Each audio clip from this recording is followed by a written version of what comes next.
السلام عليكم ورحمة الله وبركاته.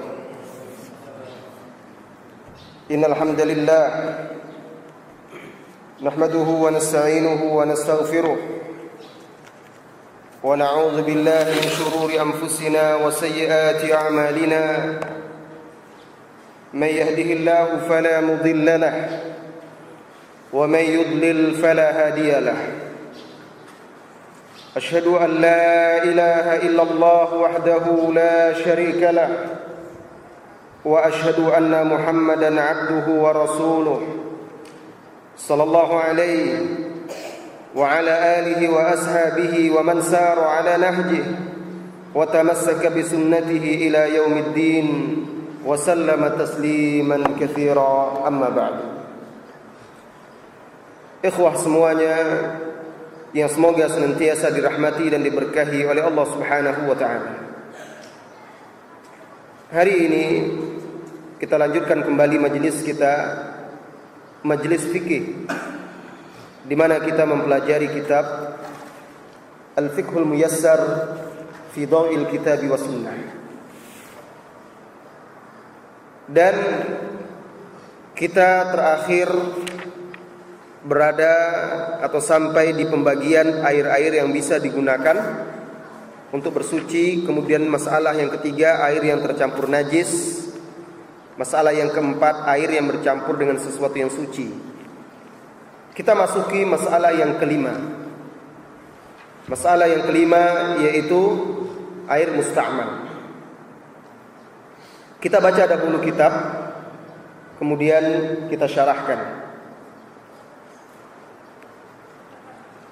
قال المؤلف حفظه الله تعالى: المسألة الخامسة حكم الماء المستعمل في الطهارة.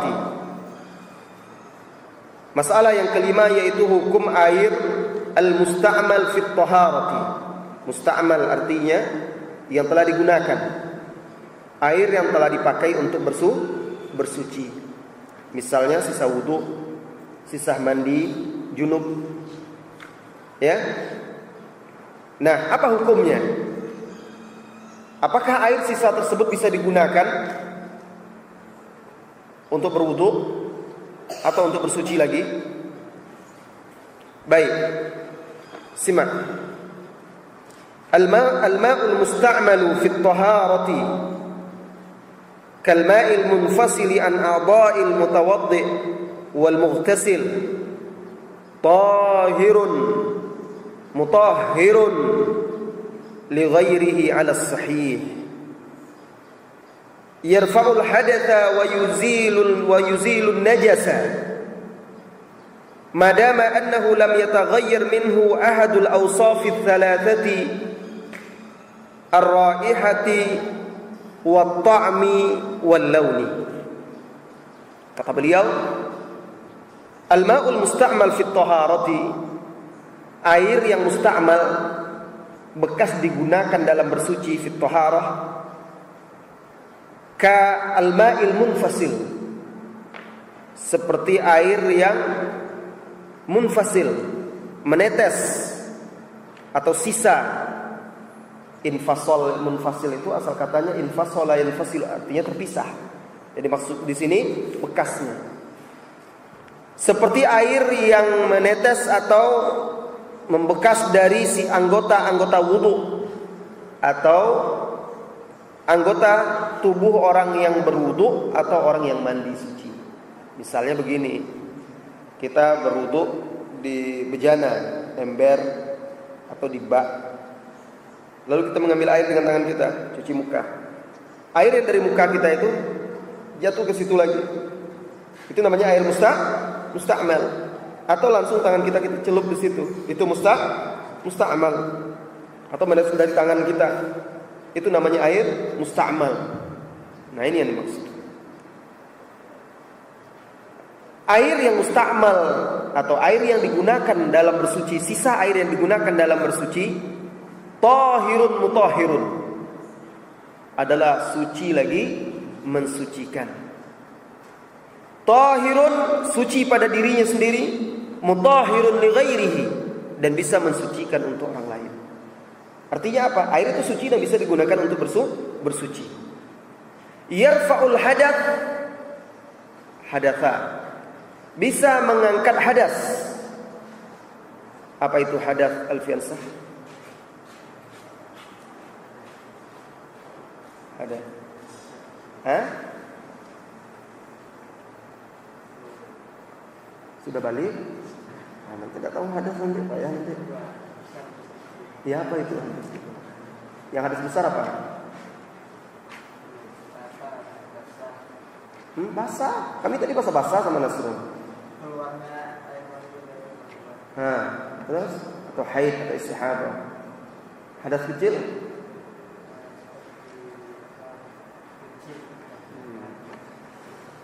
Hadas kecil itu sesuatu yang keluar dari dua jalan, kubul atau dubur. Ya, itu hadas kecil.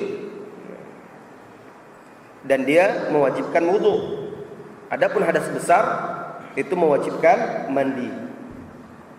Wa yuzilun najas, dan juga air yang musta'mal tadi menurut pendapat yang paling sahih, pendapat yang sahih, yang rajih, itu juga bisa menghilangkan najis.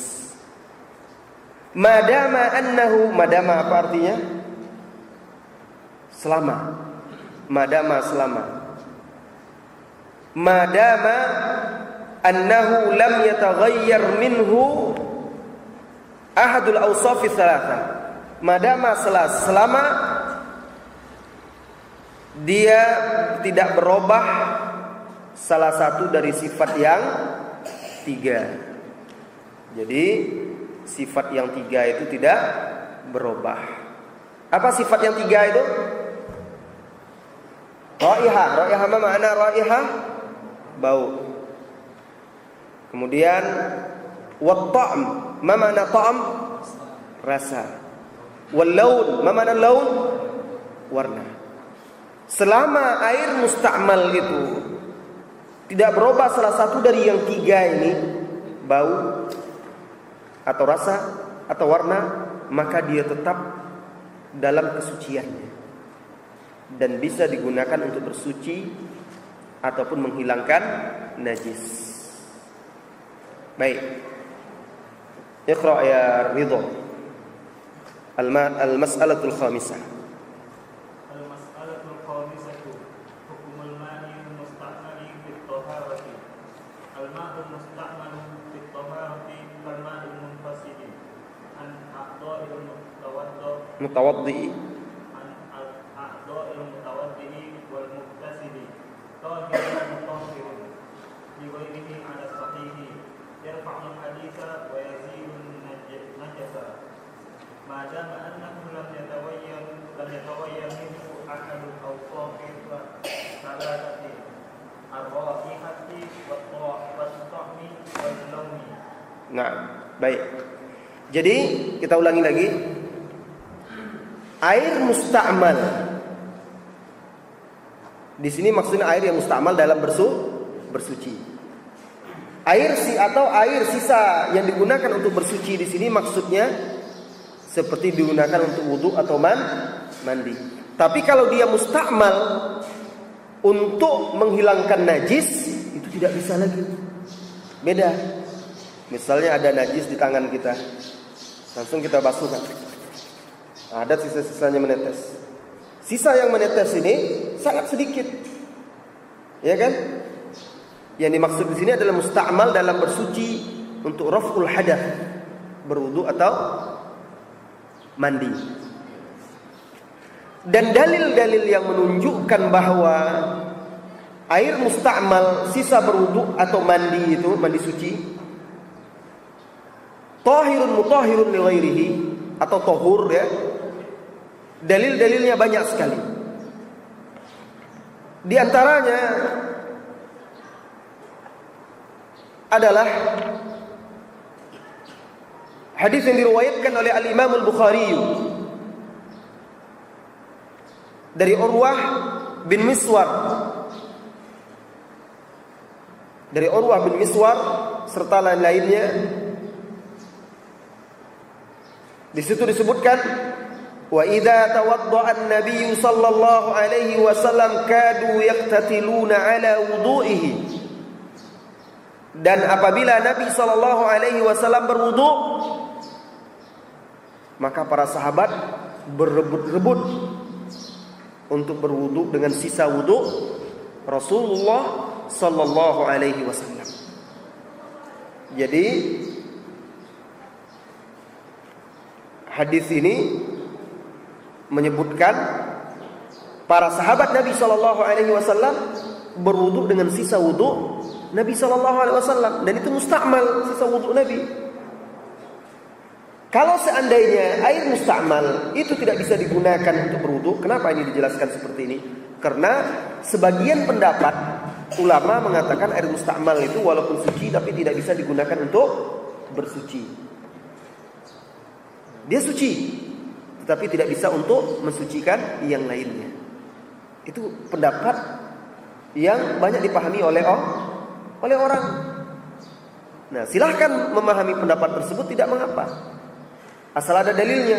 Nah, setelah kita kaji, kita pelajari, ternyata dalil-dalil malah menunjukkan bahwa air mustakmal, sisa yang digunakan untuk berwudu atau mandi suci, itu boleh digunakan untuk bersuci lagi. Dalilnya itu yang tadi pertama, hadis Miswar, Urwah bin Miswar, bahwa para sahabat Nabi SAW berebut-rebut mengambil sisa wudu Nabi SAW untuk berwudu lagi. Dalil yang kedua, dari Ibnu Abbas radhiyallahu anhuma. Jadi ini tambahan dari kitab itu ya. Barangkali tidak ada di kitab itu. Dalil yang kedua dari Ibnu Abbas radhiyallahu anhuma, qala irtasala ba'du azwajin nabiy sallallahu alaihi wasallam fi jufnah, فجاء النبي صلى الله عليه وسلم ليتوضأ منها أو يغتسل فقالت له يا رسول الله إني كنت جنبا فقال رسول الله صلى الله عليه وسلم إن الماء لا يجنب.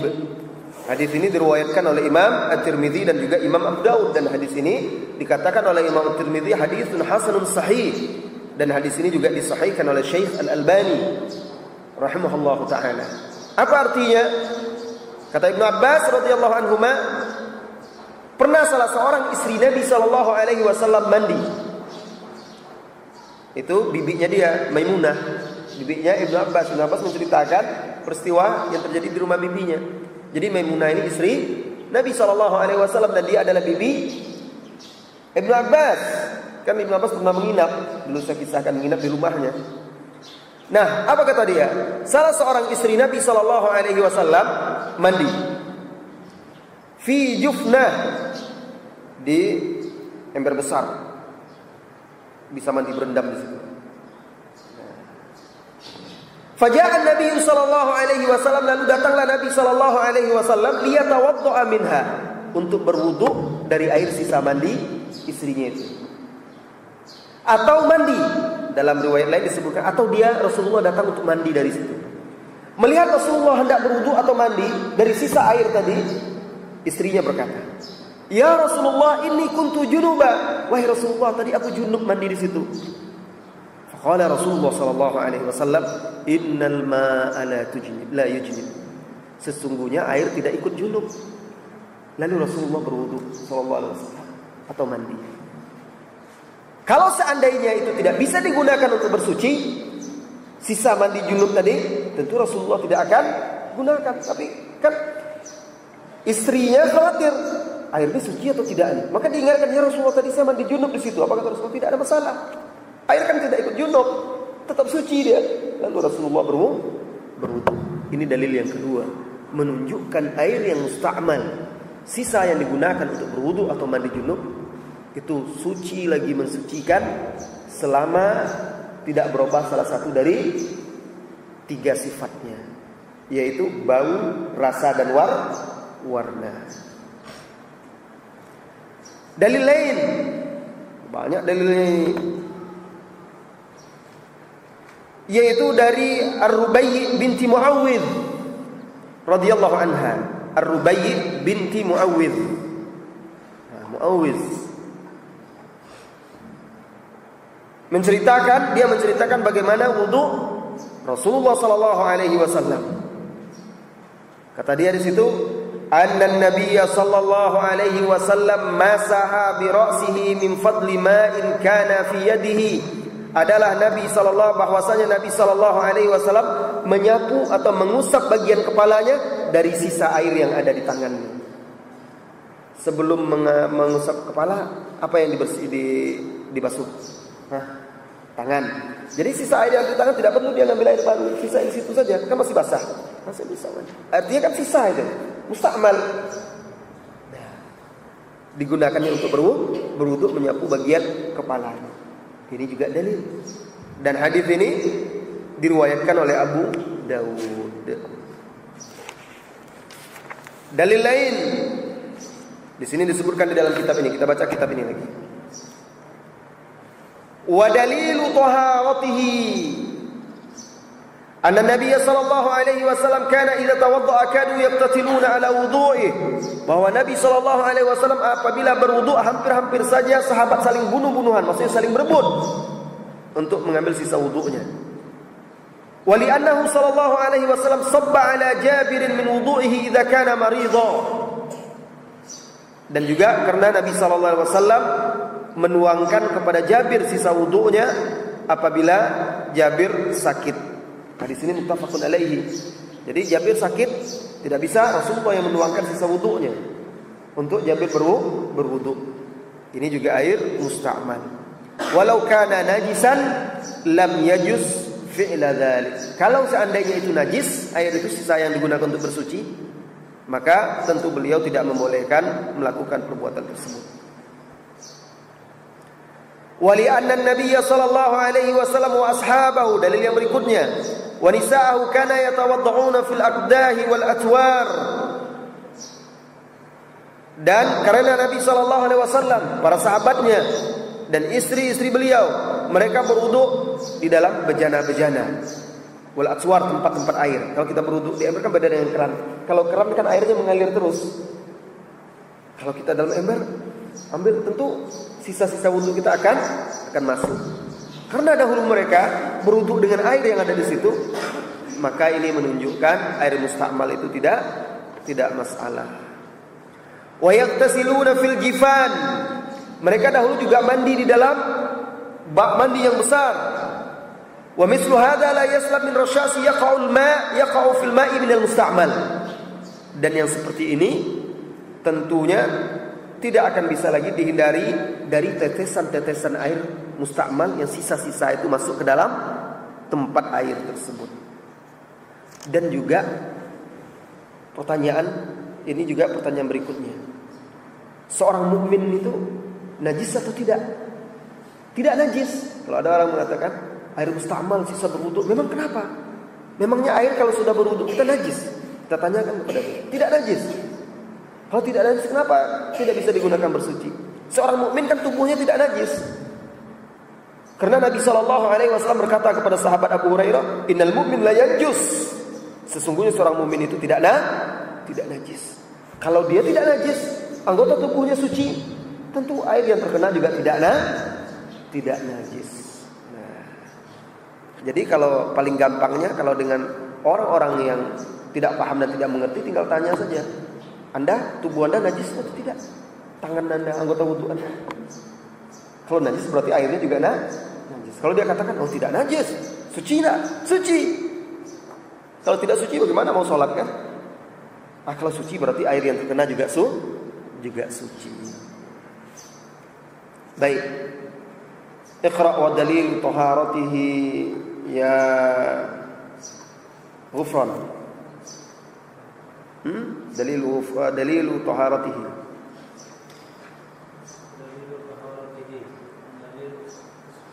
Baca saja, tidak usah diterjemahkan.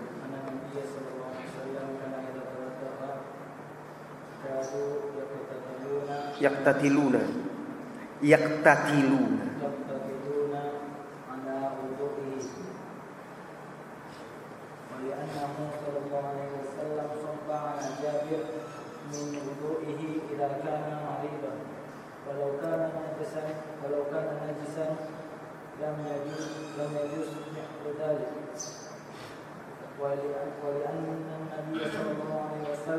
وأصحابه ونسائه كانوا يتوضؤون في الأقداح والأسواق ويغتسلون في الجفان ومثل هذا لا يسلم من رشاة يقع في الماء من المستعمل مستعمل مستعمل صحيح ولقوله صلى الله ولقوله صلى الله عليه وسلم لأبي هريرة وقد كان جنبا إن المؤمن لا ينجس وإذا كان كذلك فإن الماء لا يفقد طهوريته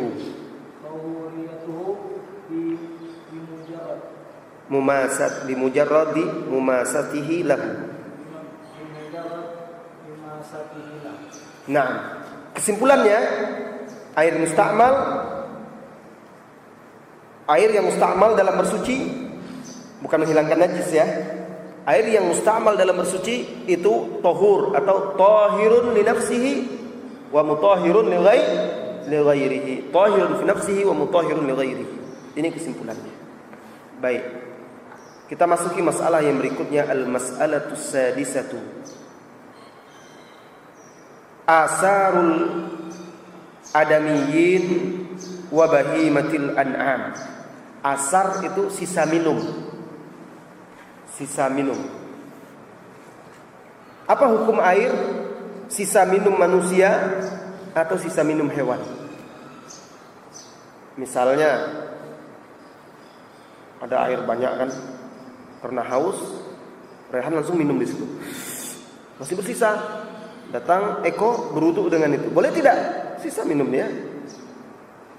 Atau ada air dalam ember disiapkan untuk berwudu, datang kucingnya Eko, minum dari situ langsung. Kan sisanya itu. Boleh tidak untuk berwudu? Nah, ini yang akan dibahas di masalah yang ke-6 ini. Simak. As-su'ru huwa ma baqiya fil ina'i ba'da syurbi syaribi minhu. Yang dimaksud dengan su'ru yaitu apa-apa ma baqiya, baqiya yang tersisa, apa-apa yang tersisa fil ina'i di dalam bejana, cangkir, gelas dan lain sebagainya, tempat air yang penting. Ba'da syurbi syaribi, setelah diminum oleh yang meminumnya. Ba'da syurbi syaribi minhu. Itu yang dimaksud dengan su'ru. Jadi yang dibahas di sini adalah sisa minum, suci atau tidak. Fal adamiyyu tahirun. Fal adamiyyu tahirun wa su'ruhu tahirun. Sawa'un kana musliman au kafiran. Fal adamiyyu, adapun anak cucu Adam, manusia maksudnya, suci. Dan sisa minumnya juga tahir, suci. Baik seorang muslim, sisa minum muslim maupun sisa minum kafir. Orang kafir minum, sisanya itu tetap suci. Wa kadzalika al-junubu wa kadzalika junubu wal haidu. Begitu juga sisa minum orang yang junub ataupun orang yang haid. Pertanyaan. Orang junub kan dia tidak boleh sholat kan? Kecuali dia setelah mandi. Sekarang orang yang junub itu badan dia najis atau suci? Suci. Dalilnya apa coba?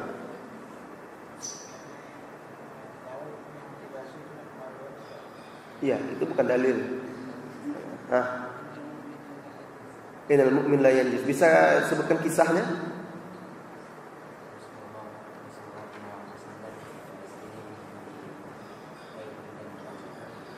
Itu bisa juga, itu betul. Yang Rehan tadi apa kisahnya? Rasulullah berkata innal mu'min la yanjus. Alfron.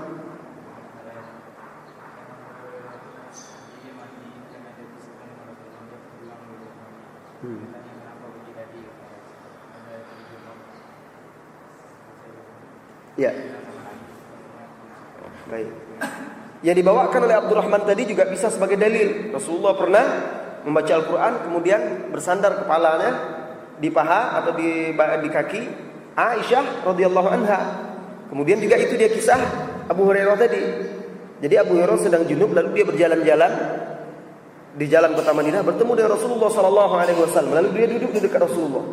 Kemudian dia merasa malu atau segan dalam keadaan junub duduk di dekat Rasulullah sallallahu alaihi wasallam. Tiba-tiba dia menyelinap, ketika Rasulullah lengah, dia pergi cepat mandi. Lalu balik lagi. Maka Allahumma sayyiban nafi'an. Ketika dia datang, Rasulullah sallallahu alaihi wasallam bertanya kepada dia, "Kemana engkau tadi Abu Hurairah?" Apa kata Abu Hurairah? "Ya Rasulullah, inni kuntu junuba, fastahyaitu an ujalisa." Wahai Rasulullah, aku tadi junub, aku malu duduk bersamamu dalam keadaan junub. Apa kata Rasulullah? "Subhanallah, innal mu'min la yanjus." Subhanallah, mukmin itu tidak najis. Nah, ini dia tadi. Baik. Jadi walaupun seorang junub, dia tidak najis. Dan begitu juga seorang yang haid, yang najis darah haidnya, tetapi orangnya tidak najis. Wa qad thabata anna Rasulullah sallallahu alaihi wasallam qala al-mu'min la yanjus. Dan telah sahih Nabi sallallahu alaihi wasallam bersabda, sesungguhnya seorang mukmin itu tidak najis. Hadis ini diriwayatkan oleh Imam Muslim. Wa an Aisyah radhiyallahu anha. Begitu juga dari Aisyah radhiyallahu anha, annaha kanat tashrabu minal ina'i wa hiya ha'id. Fayakhudhuhu Rasulullah sallallahu alaihi wasallam fayadau fahu ala mawdi'i fiha.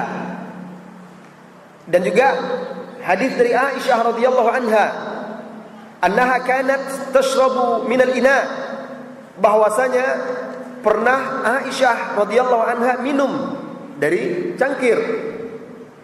Minal ina' wa hiya haid, ketika itu dia dalam keadaan haid minum. Fayakhudhuhu Rasulullah sallallahu alaihi wasallam, lalu Rasulullah ambil gelas itu atau cangkir itu, masih ada airnya, sisa minum Aisyah radhiyallahu anha, fayadau fahu ala mawdi'i fiha. Rasulullah letakkan, lalu Rasulullah minum, Rasulullah letakkan bibirnya, mulutnya di bekas tempat bibir atau mulut Aisyah. Ini sengaja untuk bermesraan dengan istrinya. Beliau minum dari gelas yang sama, sisa air yang sama. Kalau seandainya itu najis, tentu Rasulullah tidak akan minum. Walaupun istrinya haid, sisa wanita yang haid tetap suci, sisa minumnya su'ruha. Jadi ini dalil-dalil bahwa sisa minum manusia itu adalah suci. Dalil yang kedua tentang hewan, itu ada ijma' ulama, sisa minum hewan. Wa qad ajma'al ulama ala taharati su'ri ma yukalu lahmuhu min bahimatil an'am wa ghairiha. Dan ulama telah sepakat sucinya sisa minum hewan-hewan yang dagingnya dimakan, halal dimakan, baik hewan ternak atau yang semisalnya. Jadi sisa minum kambing, sapi, kerbau, kuda, unta, hewan yang boleh dimakan. Burung dia minum, sisa minumnya itu suci. Karena hewan yang halal dimakan juga dia badannya tidak najis. Ya. Misalnya minum kambing di situ, ada air, tidak ada air lagi, mau berwudu dengan air itu boleh. Bisa digunakan untuk berraf'ul hadath ataupun izalatun najas. Amma ma la yukalu lahmuhu kasibai wal humur wa ghairiha fassahihu anna su'ruha tahirun wa la yu'athiru fil ma' wa bi khassatin idza kana al ma'u katsira. Adapun hewan-hewan yang tidak dimakan atau tidak boleh dimakan dagingnya, seperti hewan buas atau hewan yang siba, yang memakan memangsa dengan menerkam, atau burung-burung yang haram dimakan, atau hewan atau keledai jinak itu juga haram dimakan. Di situ ulama berbeda pendapat. Ada yang mengatakan itu tidak suci, ada yang mengatakan suci. Fas-sahihu, dan yang sahih, yang benar, anna su'raha tahirun, bahwa sisa minumnya juga tetap suci, kecuali sisa minum jilatan anjing, ya. Misalnya anjing minum di gelas itu, maka wajib itu dibuang dan airnya dibuang, dan gelas atau piringnya itu dibasuh tujuh kali, karena Rasulullah SAW bersabda, "Idza walaghal kalbu fi ina'i ahadikum," apabila seekor anjing menjilat bejana atau piring salah seorang kalian, karena anjing minumnya juga menjilat-jilat, falyaghsilhu sab'an wa ulahunna biturabi, hendaklah mereka membasuhnya 7 kali, dan yang pertama dengan tanah.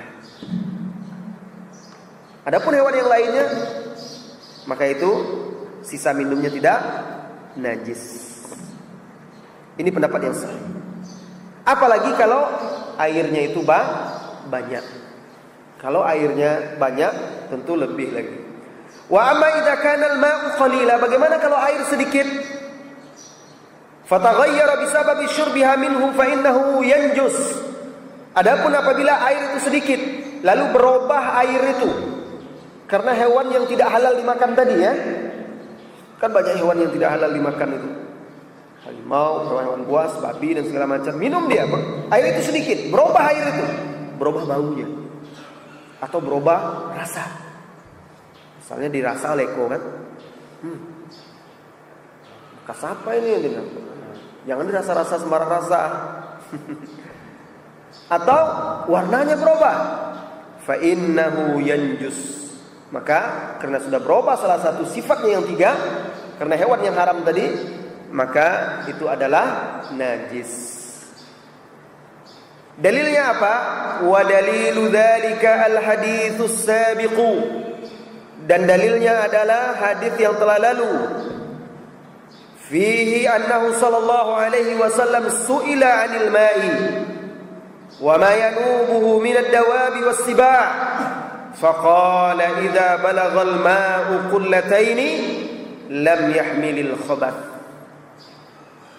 Dalilnya adalah hadis yang telah lalu, bahwasanya Nabi sallallahu alaihi wasallam pernah ditanya tentang air yang sering didatangi oleh hewan-hewan, lalu minum di situ. Kayak mungkin telaga kecil, kayak di situ kan ada telaga, datang hewan di situ minum misalnya kan. Apa kata Rasulullah SAW ketika ditanya tentang itu? Kata beliau, "Idza balaghal ma'u qullataini lam yahmilil khabath." Kalau air itu banyak sampai 2 kullah, maka itu tidak terpengaruh oleh najis. Maksudnya kalau air itu banyak, dia tidak terpengaruh oleh najis. Dalil yang kedua, sabda Rasulullah SAW tentang kucing.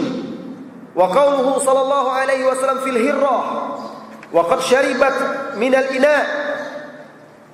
Jadi Rasulullah juga pernah ditanya, bagaimana kalau ada kucing minum air yang ada di bejana, ember atau cangkir? Maka Rasulullah sallallahu alaihi wasallam menjawab, "Innaha laysat binajis." Sesungguhnya kucing itu tidak najis. Sisanya, jilatannya juga. Innama hiya minat tawafina alaikum wat tawafat. Kucing itu adalah hewan-hewan yang berbaur dengan kalian. Karena kucing akrab dengan manusia. Kalau seandainya najis, tentu akan menyulitkan dan memberatkan manusia. Kucing hewan yang akrab dengan manusia. Ya, jinak. Dikatakan di hadis ini minat tawafina alaikum. Tawaf itu artinya apa? Berkeliling. Maksud di sini sering berkeliaran bersama kalian. Dipelihara di rumah kucing. Kotorannya tetap najis. Cuma jilatannya itu tidak najis. Wali'annahu yashukku at-taharruz minha fil ghalib. Karena juga susah kita untuk menghindari kucing itu, karena kucing memang akrab dengan manusia. Maka salah satu kaidah Islam adalah raf'ul haraj, mengangkat kesulitan dan kesusahan dari manusia. Itu salah satu maqasid syariah. Tujuan syariat Islam itu tidak membebani dan memberatkan, malah mengangkat sesuatu yang berat dan ringan, mengangkat sesuatu yang berat dan sulit sehingga menjadi ringan dan disanggupi oleh manusia. Falau qulna bi najasati su'riha wa wujubu ghaslil asya' lakana fi dzalika masyaqqah wa hiya marfu'atun an hadhihi al-ummah. Kalau seandainya kita katakan bahwa bekas minum kucing itu najis, wajib dicuci, maka ini pasti memberatkan sekali. Sementara perkara-perkara yang berat itu diangkat dari umat ini.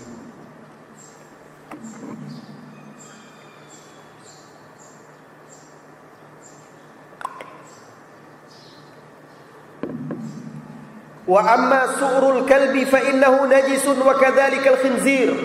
Nah, ini kata beliau, adapun sisa minum anjing sesungguhnya dia najis, begitu juga babi. Tapi kalau babi ini dalil yang menunjukkan bahwa dia najis seperti anjing itu tidak ada. Jadi sebagian orang mengatakan babi juga dicuci seperti anjing, itu tidak ada dalilnya. Hanya anjing saja. Ya. Amal kalbu, adapun anjing, dalil yang menunjukkan sisa minum anjing itu najis. Itu hadis yang saya bawakan tadi. Tahuru ina'i ahadikum idza walagha fihi al-kalbu an yaghsilahu sab'a marrat ulahunna biturab. Sucinya gelas-gelas atau piring-piring kalian apabila dijilat oleh anjing, yaitu dicuci 7 kali, yang pertamanya dengan tanah. Wa ammal khinzir falinajasatihi wa khubuthihi wa qadaratihi. Adapun babi, karena dia itu najis dan juga keji serta kotor. Allah Subhanahu wa taala berfirman di dalam Al-Qur'an, fa innahu rijsun, di surah Al-An'am. Coba saya ingin ajak kalian berpikir betul, apakah tepat dibawakan surah Al-An'am ini sebagai bukti bahwa babi itu secara fisiknya dia adalah najis? Ayo ambil surah Al-An'am, buka ayat 145. Al-An'am ayat 145.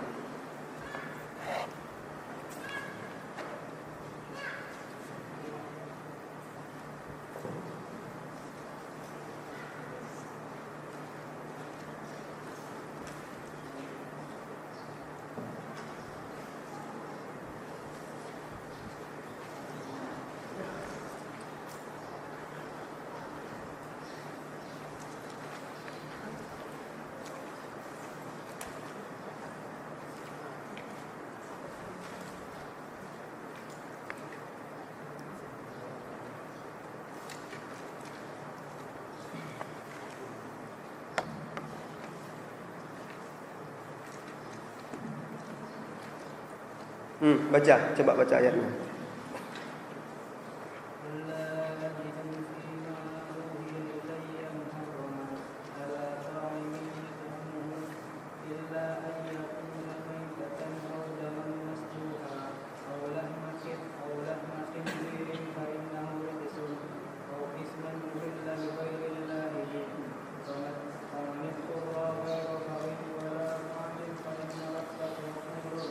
Baik, sini ya.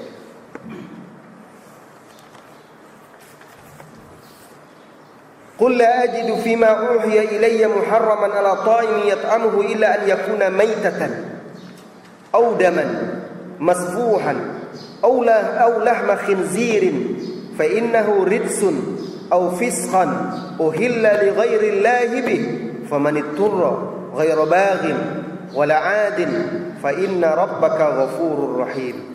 Katakanlah, tidak kudapati di dalam apa yang diwahyukan kepadaku sesuatu yang diharamkan memakannya bagi yang ingin memakannya, kecuali daging hewan yang mati, bangkai, darah yang mengalir, daging babi, karena semua itu kotor, atau hewan yang disembelih bukan atas nama Allah.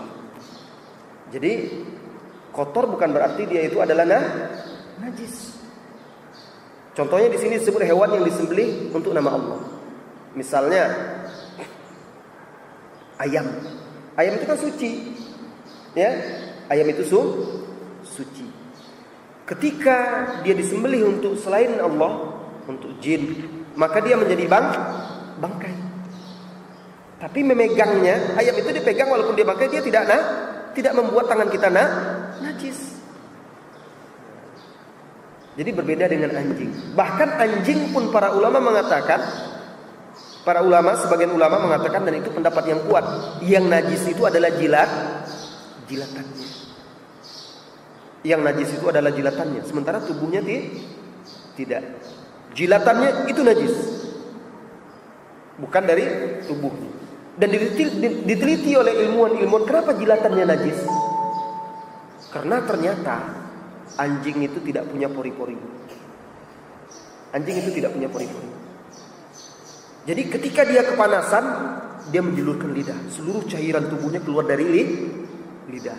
Oleh karena itu kalau dia capek, kepanasan, keluar air liurnya dari lidahnya. Karena dia tidak punya pori-pori. Makanya tubuhnya tidak masalah, bulunya dan segala macam. Karena cairan tubuhnya tidak keluar dari kulit dia. Dia tidak berkeringat seperti yang lainnya. Maka pendapat ulama yang mengatakan yang najisnya hanya jilatannya saja, itu cukup kuat. Didukung dengan penelitian tadi juga. Karena hadis tersebut menyebutkan jilatan saja. Tidak ada disebutkan di hadis itu kalau seandainya berak anjing harus dicuci 7 kali. Kalau kena anjing badan kita, tersenggol sama anjing, dicuci 7 kali. Tidak ada disebutkan. Di situ hanya disebutkan jilatan. Kenapa?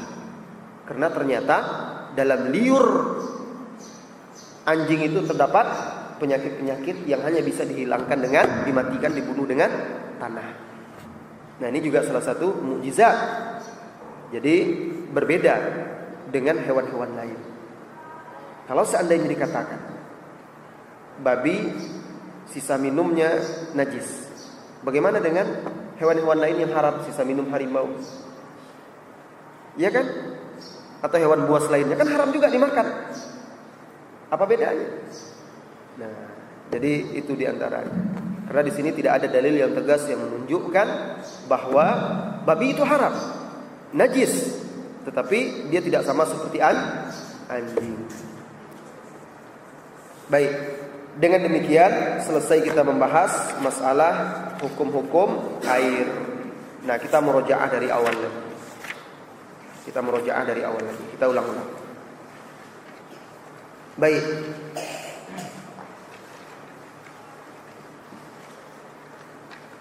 Pertanyaannya untuk Agus, boleh lihat kitab. Aina kita buka. Limada? Apanya? Per lembar saja, itu dia. Bukan, itu catatan antum itu.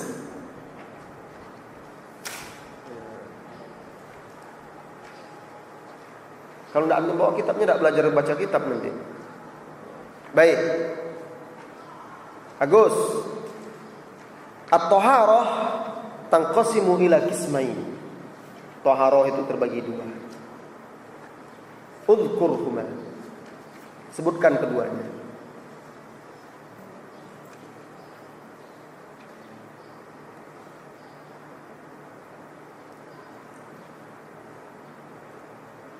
Nah, kan? Boleh lihat buku kok, silakan.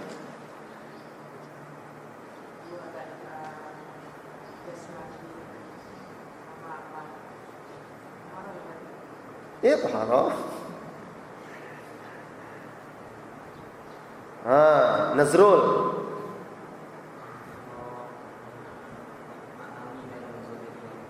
Maknawi dan hissiyah. Apa itu taharah? Contoh taharah maknawiyah.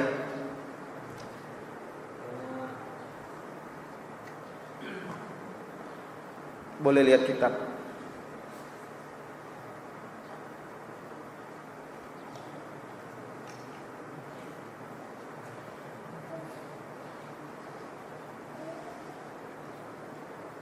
Anta ya Nasrul, contoh taharah ma'nawiyah.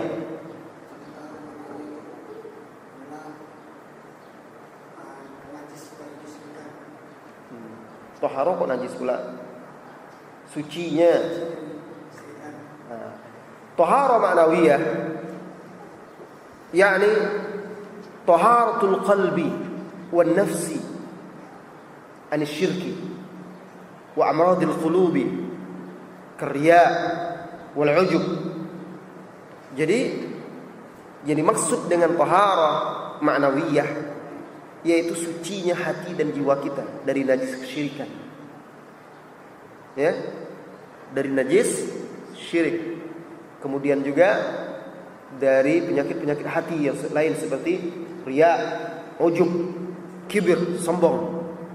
Jadi mensucikan hati artinya taharah ma'nawiyah. Nah, sekarang Hendri, taharah hissiyah juga terbagi dua. Apa itu? Sebutkan dua-duanya.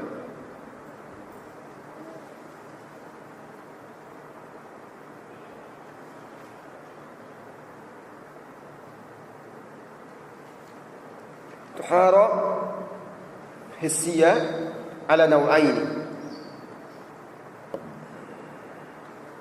يبدو أنك لا تذاكر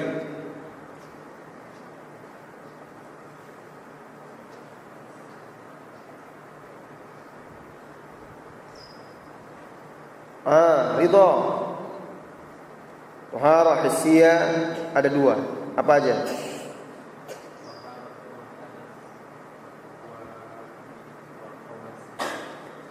Taharah hissiyah terbagi dua, yaitu yang pertama taharah an khabath atau najis, itu khabath yang ada menempel di badan atau di pakaian kita. Yang kedua taharatu hadath, bersuci dari hadath, yaitu seperti junub, haid, nifas, atau ma kharaja min as-sabilaini, atau yang keluar dari dua jalan seperti kal ghaiti wal bauli, seperti BAB dan BAK. Ya. Nah, ini adalah taharah hadath. Kalau bedanya hadas dengan berwudu dan mandi, kalau khabas atau najis harus dihilangkan zat najisnya. Baik, pertanyaan berikutnya untuk Irfan. Pertanyaan berikutnya untuk Irfan, apa hukum air apabila terkena najis? Ma hukmul ma'i idza khalatathu an-najasah?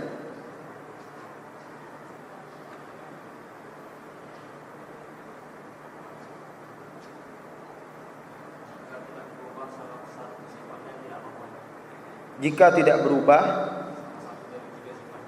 salah satu dari tiga sifatnya, apa saja itu? Bau, rasa, atau warnanya, maka air tersebut tidak najis, bisa digunakan untuk bersuci.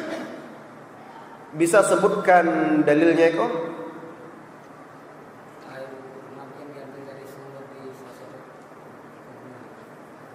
Sumur apa namanya? Sumur bid'ah. Ya, itu dalilnya. Betul, yaitu air wudhu Nabi SAW yang diambilkan dari salah satu sumur, yaitu sumur bid'ah. Sementara sumur itu di sana dibuang dibuang bangkai, ya, isi perut hewan, bahkan kotoran dibuang. Tapi Rasulullah SAW ketika disebutkan kepada dia, sesungguhnya air itu diambil dari situ, kata Rasulullah SAW, air itu selama tidak berubah salah satu dari tiga sifatnya, maka dia tetap dalam keadaan sucinya atau bisa digunakan untuk bersuci. Baik. Ji, air yang tercampur atau bercampur dengan sesuatu yang suci. Air yang bercampur dengan sesuatu yang suci, apakah bisa digunakan untuk berwudu atau tidak?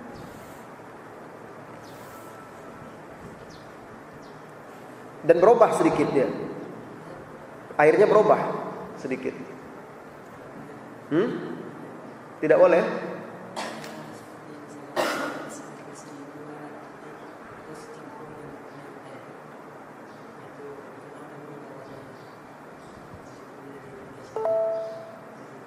Tapi kan suci yang merubahnya.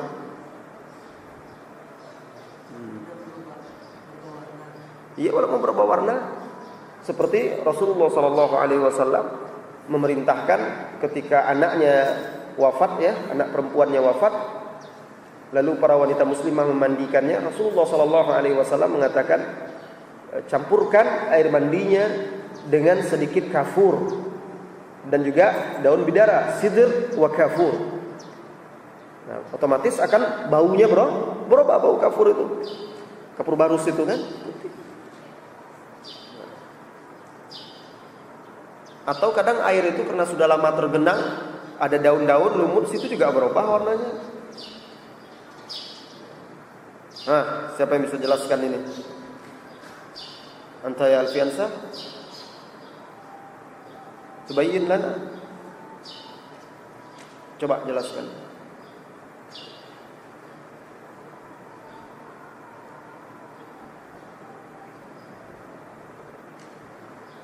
Naam ya Abdurrahman, mungkin tubayyin?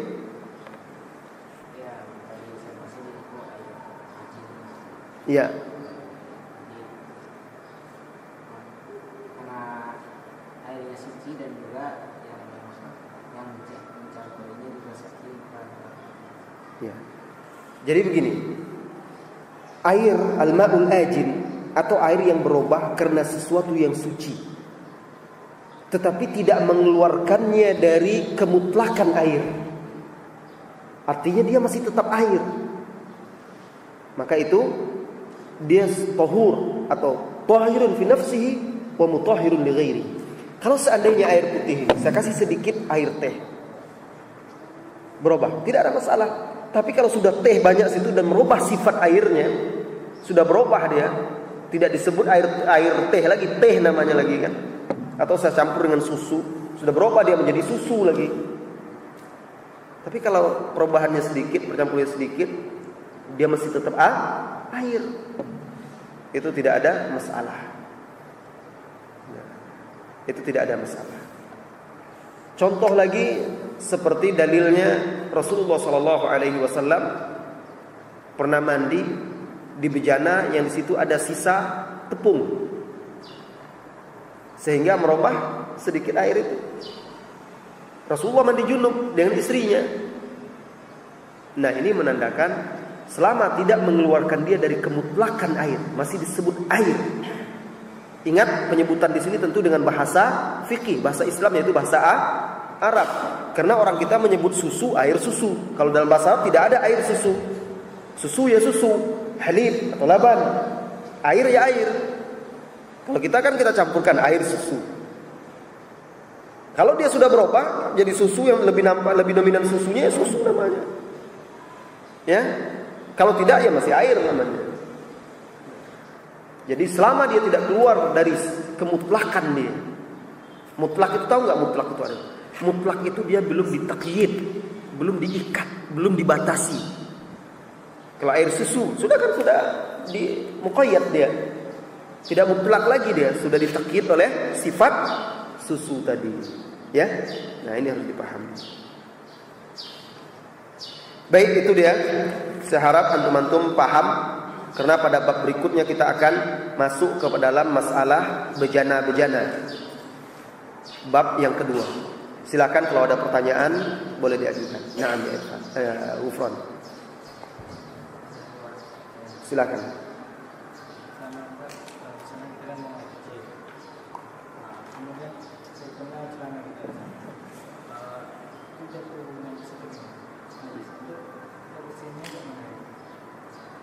Ya. Najis itu terbagi tiga. Najis itu terbagi tiga. Najis mughalladhah, najis yang berat, itu anjing. Ya. Yang kedua, najis mukhaffafah, najis yang ringan. Najis yang ringan itu adalah kencing air seni, air kencing bayi laki-laki yang masih menyusu, belum makan, masih menyusu. Bayi laki-laki yang masih menyusu. Nah, itu najis mukhaffaf, najis yang ringan. Kalau najis mughalladhah seperti anjing, jelas cara mensucikannya, kata Nabi SAW, tahuru ina'i ahadikum idza walagha fihi al-kalbu an yaghsilahu 7 marrat ulahunna biturab. Kalau najis mukhaffafah, misalnya antum gendong adiknya Raihan masih bayi, masih menyusu misalnya kan, gendongnya pipis dia di situ. Rasulullah pernah seperti itu, menggendong bayi kencing. Lalu Rasulullah mengambil air dan cukup beliau alirkan gitu saja, dialirkannya di situ. Bukan dipercik-percik, tapi dialirkan saja, sedikit saja.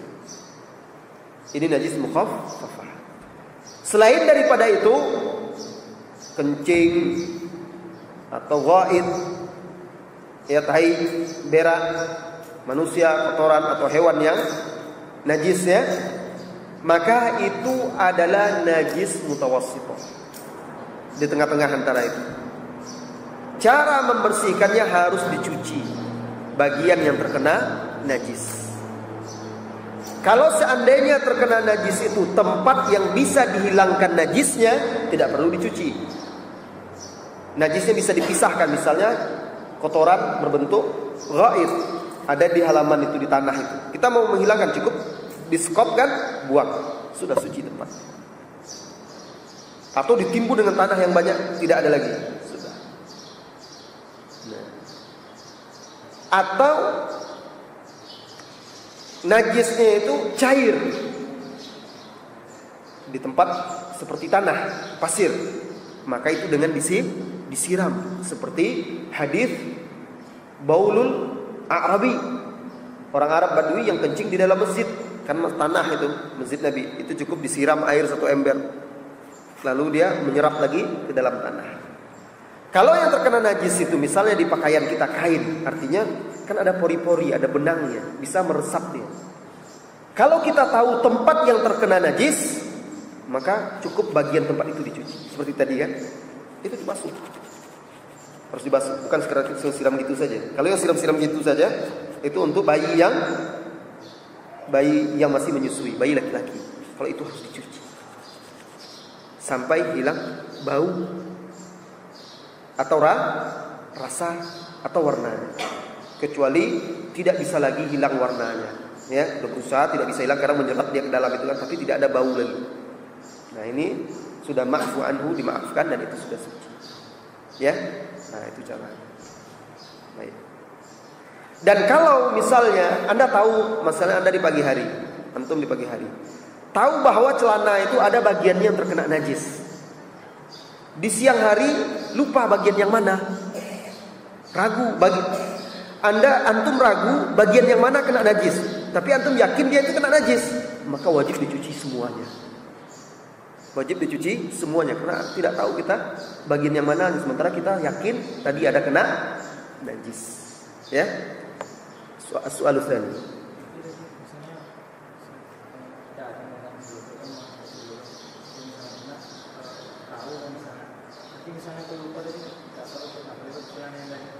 Kalau apa? Kalau lupa dimaafkan oleh Allah. Kalau kita tahu itu najis, tapi tidak tahu tempatnya di mana, tidak boleh pakai, karena najis kan. Kalau kita ragu kena atau tidak najisnya, maka kalau kita ragu kena atau tidaknya, al-aslu at-taharah, hukum asal adalah suci, dikembalikan kepada hukum asalnya. Hukum asal sesuatu itu adalah suci. Kita ragu, jadi hukum asalnya dia suci. Datang najis ini kita ragu iya atau tidak. Sementara asalnya pertama kan suci, yakin kita asalnya suci. Berarti yang meragukan ini tidak bisa mengalahkan yang yakin ini. Ada dalam kaidah al-yakin la yazulu bisyak. Itu kaidah dalam fikih, usul fikih. Keyakinan, sesuatu yang sudah kita yakini tidak bisa digantikan dengan keraguan-raguan, tidak bisa dihilangkan dengan keraguan-raguan. Kita tahu celana kita ini asalnya adalah suci. Kemudian ragu kita kena najis enggak tadi ya? Nah, berarti ini kalau seperti ragu, dak ma yuribuka ila ma la yuribu. Tinggalkan yang meragu-ragukan ini kepada yang tidak meragukan. Yang meragukan kena atau tidaknya. Yang tidak meragukan adalah asalnya adalah suci, ya. Maksudnya apa? Yang mana? Ya kalau mencuci. Yang penting hilang baunya. Jadi menghilangkan najis itu apapun caranya tidak ada masalah. Mau pakai sabun mau tidak, yang penting hilang bau, warna dan rasa. Tidak mesti harus pakai sabun. Bahkan kalau pakai yang lain, minyak atau apa, bahkan kadang-kadang kena ompol misalnya. Ada orang anak-anak ngompol, dijemur, hilang dia baunya apa semuanya, atau kena hujan gitu saja hilang dia baunya, warnanya, sudah suci. Karena dalam kaidah juga al-hukmu yaduru ma'a illatihi. Hukum itu berlaku bersama ilahnya, sebabnya. Kalau ada sebab, ada hukum. Ketika tidak ada lagi sebabnya, tidak ada hukum. Sebabnya dia najis, ada najisnya. Kalau sudah hilang, ya sudah. Dengan cara apapun, ya. Nah, tidak mesti harus pakai sabun. Lagi. Nah, yang kedua lagi. Kalau misalnya air terbuka kena pengaruh tangan, itu sudah kita bahas kemarin.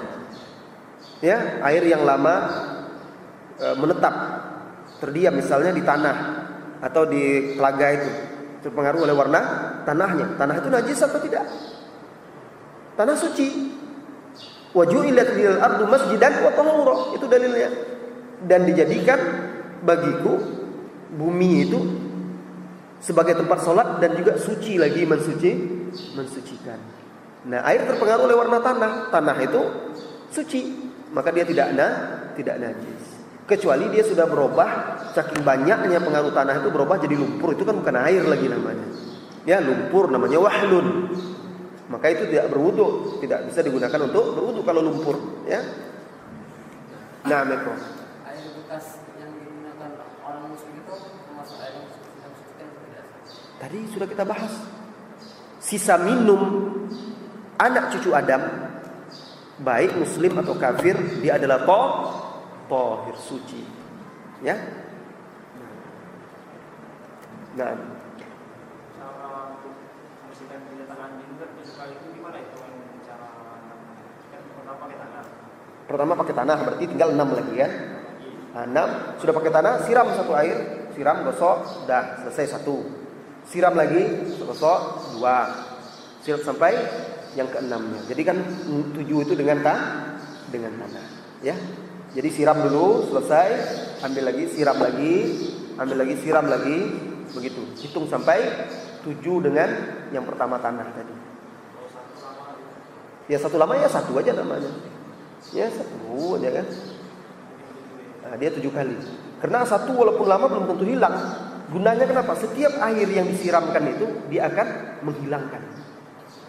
1, 2, 3, 4 sehingga akhirnya betul-betul bersih. Kalau 1 kali lama kan belum tentu hilang lagi. Kenapa? Karena sisanya masih berbekas di situ. Tapi ketika didatangkan air yang baru sampai dia 6 kali, dia akan terbawa terus oleh air itu sehingga betul-betul bersih. Itu hikmahnya.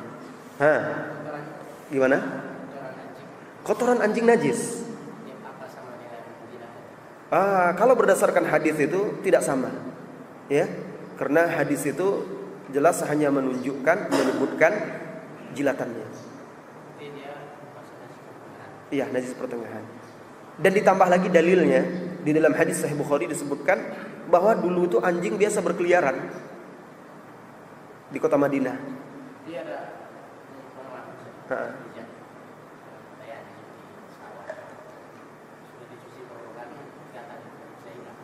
gatalnya bisa hilang. Ya mungkin ada pengaruh karena di sawah itu juga. Setelah dibikin di sawah,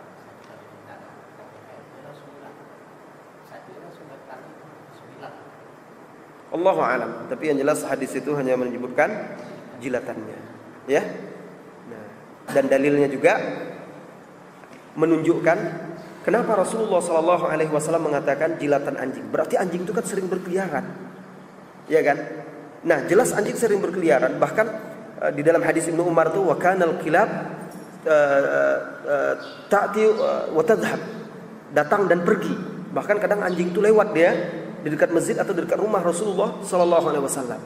Kalau seandainya memang seperti itu juga, kenapa tidak dijelaskan oleh Rasulullah SAW? Padahal itu sangat dibutuhkan saking anjing itu berkeliaran. Nah, Rasulullah katakan hanya jilatannya saja. Kenapa kok jilatan? Anjing tahinya kok tidak? Kalau kita pakai itu ya boleh. Karena tadi akan disekan. Silahkan, tapi tidak boleh kita yakini itu sebuah ketentuan dari hadis. Ya, tidak boleh kita yakini itu sebuah ketentuan dari hadis. Iya, bersihkan. Namun saya katakan ada pendapat ulama yang mengatakan bahkan bukan kotoran saja, tersentuh dengan kulit anjing juga dibasuh 7 kali. Tapi itu kesan terlalu berlebihan. Apa hubungannya? Karena ada illah. Kenapa Rasulullah SAW pertama mengatakan jilatan anjing? Berarti ada kekhususan di situ. Ada satuan illah sebabnya. Nah, ini yang diteliti oleh para ulama. Ya, Allahu a'lam bishawab.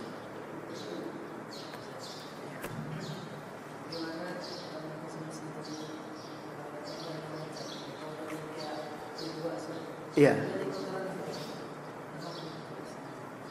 Jadi pertama, luwak itu ketika dimakan oleh hewan, dia keluar dari kopi ketika dimakan oleh luwak, dia akan keluar dalam bentuk kopi lagi atau bentuk tai? Saya tanya. Dia keluar dalam bentuk kopi lagi, bukan hancur kayak tai. Jadi dia keluar dalam bentuk kopi lagi, lalu dibersihkan. Sampai hilang najisnya, hilang baunya, hilang apanya. Jadi seperti kopi lagi dia. Nah, hukum itu berlaku bersama ilahnya. Ketika najisnya sudah hilang, itu tidak najis lagi. Ya. Nah, ini. Makanya Majelis Ulama juga mengeluarkan fatwa itu tidak najis karena sudah dibersihkan. Sudah terpisah dari najisnya. Ya. Silakan kalau ada yang lainnya. Kalau cara bersuci itu kan katanya 3 kali. Cara bersuci apa? Kalau cara membasuh sesudah buang air kecil itu apakah artinya 3 kali gitu? Tidak disebutkan 3 kali.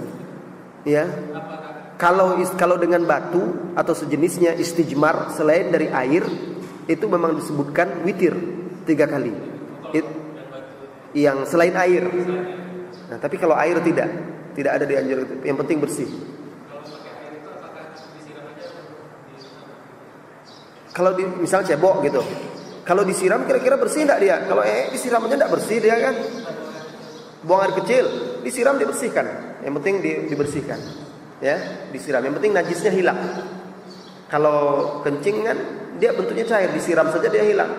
Tapi kalau air besar itu harus digosok ya supaya hilang dia. Kalau siram saja tidak hilang dia. Nah, dan kenapa air tidak seperti istijmar dengan selain air seperti batu dan sejenisnya? Karena air sifatnya cair dan menyeluruh, menyebar. Berbeda dengan kalau orang itu istijmar, namanya istijmar, bukan istinja dengan air. Istijmar dengan batu atau sejenisnya itu dia tidak menyebar. Kalau 1 kali saja itu hikmahnya tidak akan bersih keseluruhannya. Maka disukai bilangannya adalah witir 3 kali ganjil. Allahu a'lam bishawab. Nah,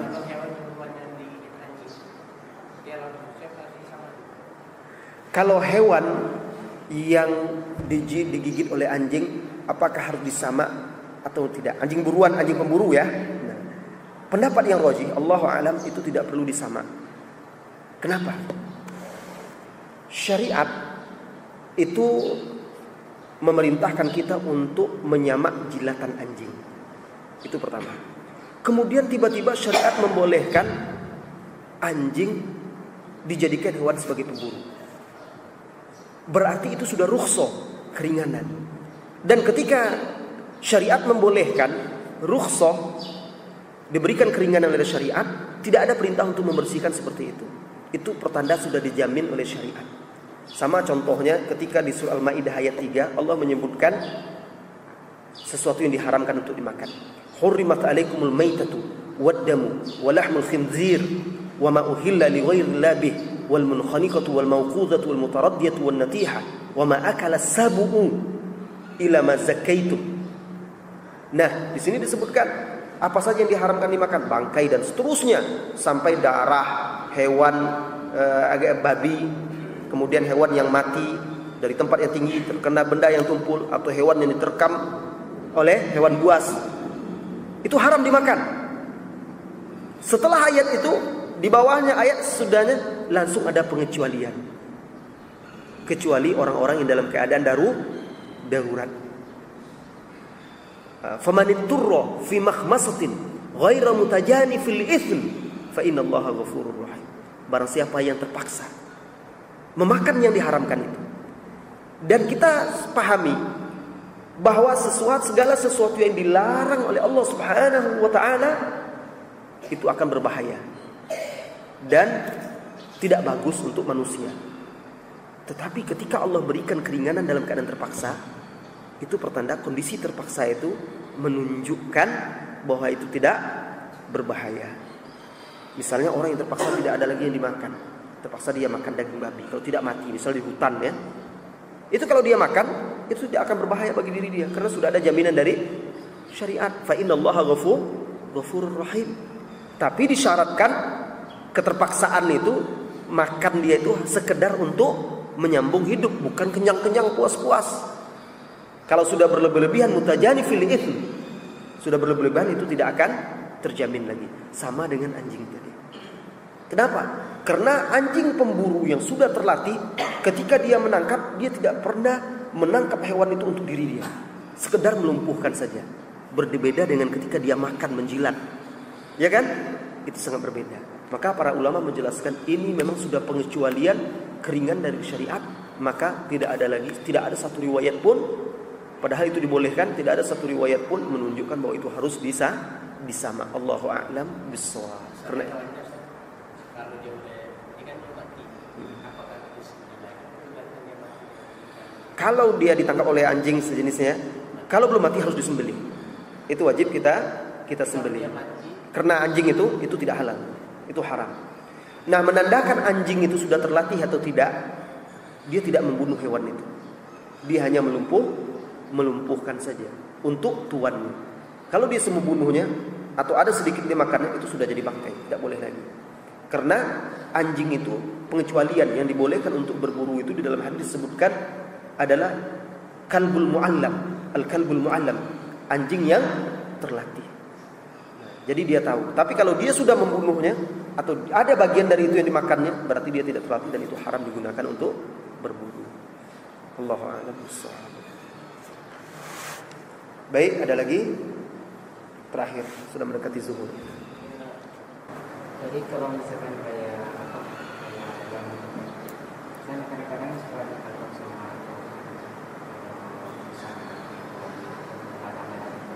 nah, ketika misalkan kalau itu ditangkap sama itu ketika ketahuan dilepaskan misalkan sama itu, nah itu ketika masih ini apakah kalau misalkan belum dimakan itu harus disebut atau tidak haram? Ayat Al-Maidah tadi, apa kata Allah? Wa ma akalas sabu'u illa ma zakkaitum. Dan apa-apa yang diterkam, dimakan oleh hewan buas, kecuali sempat kalian menyembelihnya. Misalnya nampak musang nangkap ayam sama ekor kan, langsung dikejarnya, dilepas sama musang itu, masih hidup ayamnya, itu disembelih. Kalau kita yang menyembelih, ya matinya dengan cara disembelih sesuai dengan syar'i. Ya, dalilnya dari surah Al-Maidah. Boleh. Hewan buas apapun yang memangsa, misalnya rusa, dilepas lagi sama hewan buas itu, serigala atau harimau atau apa, lalu kita sembelih, itu halal. Tapi kalau matinya karena dia, itu menjadi bangkai. Baik, sampai di sini pertemuan kita. Insyaallah Sabtu depan kita lanjutkan kembali dalam al-bab tsani, yaitu masalah bejana. Wassallallahu wasallam ala nabiyyina Muhammadin walhamdulillahirabbil alamin. Assalamualaikum warahmatullahi wabarakatuh.